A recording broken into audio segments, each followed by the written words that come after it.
porrota egiten du, hemen urduritasun handia izaten da, eta daun guzia ematera atera, eta zure burua zertxo bat atzean ikusten zeranean, eta zure helburuak betetzeko gai zeranean, hortik aurrera ja, porrota horretan segundoak... 6 segundo, bi ontzi. Aurreko azteko diferentzia. Bai, onta ezkio ja, esan dugu lehena horrela. Ja aurre hartzen den momentu horretan, lehiakor puntu hortan zaudenean, oraindik aukera dituzu ez, baina beti esaten da, atzetik datorren taldeak aurre hartzea lortzen badu, berarentzako izaten dela postu honena ez, atzetik datorrenak beste lehiakortasun bat eta beste borrokako gogo batekin etortzen da.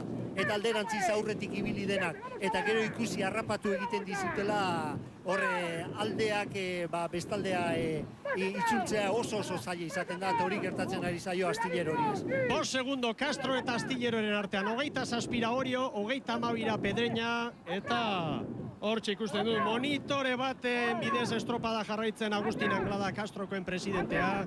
Egun handia da berarentzat, desiente sufritu delako azken demoraldi hauetan, baina berriz ere, la marinera goian da, eta Erne Jose Luis Kortak 14. aldiz, Donostiako bandera irabaziko duelako, ondorengo 2 minututan, egundoko aldaketa hundiren bat gertatzen espada, eta hor gailurrean izango da Jose Luis Korta, eta gailurretik utziko du seguruenik Castro Arraun elkartea. 5 segundo Castro eta Astilleroren artean, Orio 27, Pedreña 34, Orio nagusi Pedreñaren aurka duen lehia horretan, baina Orio eta Zarautzen artean beste estropa dago, sailkapen orokorreko postuei begira. Orduzue Gondra jaunak, Castrokoen delegatua, eta posik dira, gorriak, Astillerokoak eusten, kirol legez, momentuz hor da Castro estropadaren buruan, Orio 29 segundora, Pedreña 34.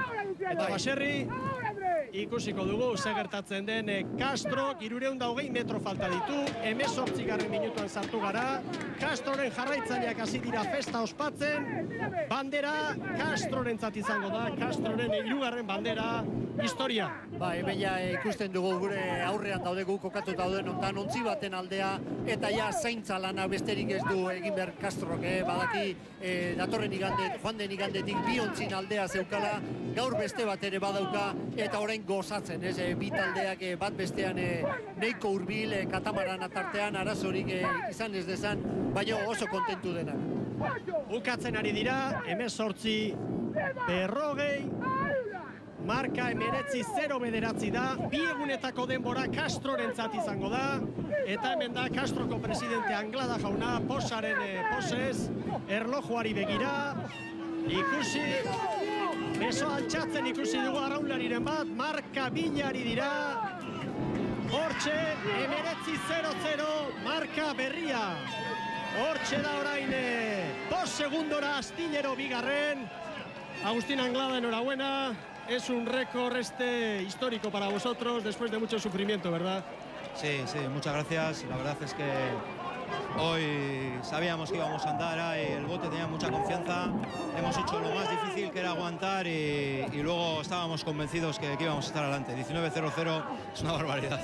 Ahora analizamos la regata, 19-28 para Orio, con 28 segundos de demora, eta azken datua, 19-22 Pedreñarentzat, eta Oriok 19-28 egin duelarik, Zarautz izango da sailkapeneko laugarrena. Agustín, ha sido un momento de muchísima tensión, hemos visto cómo seguía la regata, al inicio en esa primera champa con mucha tensión, ha cogido una renta importante Astillero que ha llegado a ser de 3 segundos, ¿has estado preocupado? Relativamente, no, relativamente. Sabíamos que Astillero iba a salir muy fuerte a intentar romper la regata, no tenía otra posibilidad y... Ahí estás viendo emocionado el momento en el que tus chicos se abrazan. Habéis sufrido mucho para estar otra vez aquí arriba y Astillero ha sido un rival durísimo, ¿verdad?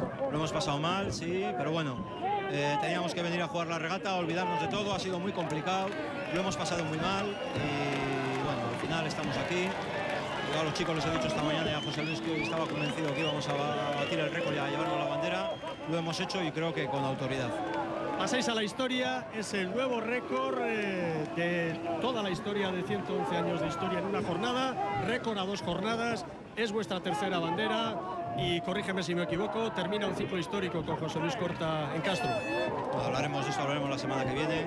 Ahora vamos a disfrutar de esto, porque esto es un triunfo de todo el equipo, ¿no? De los chavales, de la afición, de toda la gente que está en Castro, de toda la gente que ha venido con nosotros, sin ningún lugar a dudas de José Luis Corta, que ha hecho posible esto, y de todos los que estamos ahí trabajando, ¿no? Entonces ahora son momentos de alegría, son momentos para disfrutar, y ya hablaremos la semana que viene de lo que haya que hablar, porque yo creo que todo esto lo merece. Muy bien, muchas gracias y enhorabuena, Agustín. Agustín Angladaren hitzak eta kondo aldalur nahi duzunean hor aurrera protagonistekin itxasoan. Hori festa, besteak beste, hor zazpi Euskaldun dira. José Luis Cortarekin 8, Euskal festa ere bada hau. Revilla jaunak izango du Kantabriarren festa dela. Eta hala da, zorionak emango dizkiogu Kantabriako arraunketari ezan beharko dugu. Baina egia ezan irudi hau. Familia da, aurrera. Vale, mil esker. Ze estropada egin duzuen. Bai, estropa zona ez. Momentu bat izan du da hor txarra behar jondi aurrea, baina, bueno, lehen gondi bezala burua hotz. Badakin bat zegoen hemen ekipu eta azken erantzun dugu oso ondo. Zaiatu dira hasieratik asko jo eta alde egiten. Hombre, hori betatik azen guriare bai, ez. Ba, geneken hor bentak hartzen arrotu ingo ziela. Ez zen utzi bere arrotasun handiek. Azeko argia duzuen, Jose... Eta horrentxe, Jose Luis Corta sartu da trainerura eta neharrez ari da Jose Luis. Ikaragarria da, hau dira urteko momenturik handienak eta benetan ikaragarria da. Hortxe duzuen, Jose Luis Corta. Segi lasai, Koldo. Neharrez ez dakit aspaldian ikusi nuen adin honetako gizon bat horrelako malkoetan ikaragarria Jose Luis Cortak. Segi lasai, eutxi konexio hori. Hor dira Castrokoak, ikusten zaitugu Koldo, lasai, ikusten ditugu mutilak, ikusten dugu marea gorria kaian, eta marka guztiak apurtu ditu Castro, Castillero 2, Zarautz 3, gaurko leia haundi honetan 19-24 markatu du. Orio 4, 19-8, Pedreña 5, 19-12, Zumaia 6, 19-54, Kabo jarraian 20-0, eta Donostia Arraunek 20-23, eta zailkapen nagusiari begira, 3 kantabriarrak aurretik, 2 egunetako denbora kontutan hartuta, bulusari naiz, baina ez dago galerarik. Castro garaile, marka guztien jabe orain hemen, 2 hortxe dugu Astillero, 3 Pedreña eta 4 Zarautze kokatu da. Hor da Jose Luis Corta, Kontxako handiena da, zenbakiei begira, 14 garaipena lortu du hemen, Jose Luisek, une historikoa da hau, Gaserri. Bai,